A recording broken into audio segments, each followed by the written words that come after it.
Hi, it's Faces Tech. A while ago, I decided to try and make a DMG 103, which is a Game Boy, a DS Lite in a DMG shell. It kind of didn't go to plan and ruined the motherboard.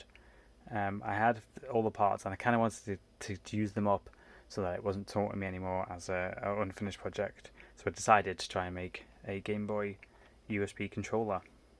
So what it is I used a common ground board for the front, so that takes care of your D-pad, your A and B, X and Y, start and select. I also had remixed, there's like the button wells for the front here.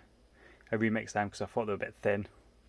And then I also printed some buttons to go with them so that they match the other ones because they aren't labelled, obviously, since they aren't supposed to be there.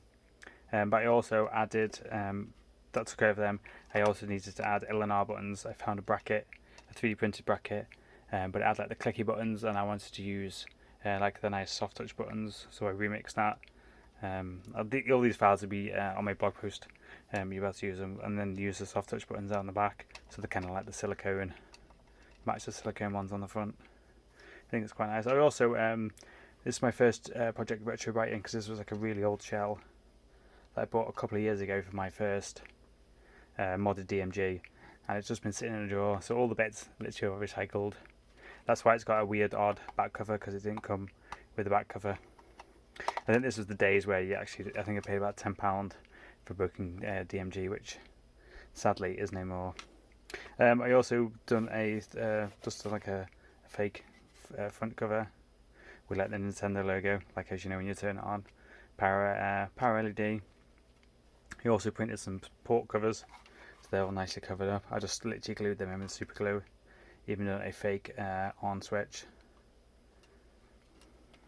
But yeah, I think it's quite. I think it come out quite nice. I used a Pro Micro, Arduino Pro Micro in the back, which I've done in loads of other projects. And the only place I could kind of think to put it is in like a fake Game Boy game shell, so it's just like hollowed out, and then it just literally fits in place, and I just glue that in the back, and then you can just plug it in then, and it's quite nice. And you unplug it and you can just have it on the side. So I'll just show you a quick bit of demo. One of my favourite Game Boy games, Tetris. You know, isn't it everyone's favourite?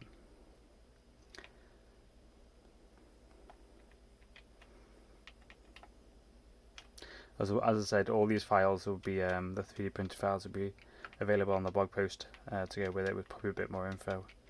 But it's just all stuff off the shelf, really.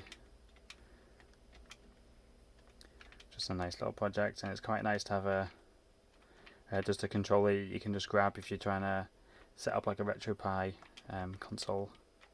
And you're just going to grab something that's quite. It's like extremely. It's like worryingly light. I think I need to like put some lead shot in this or something just to make it feel like a Game Boy, because it just feels way too light when you're playing it.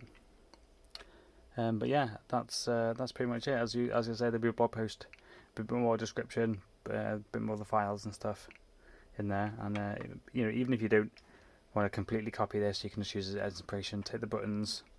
They think they will fit in a normal DMGs, which is quite nice. But yeah, thanks for watching. Bye.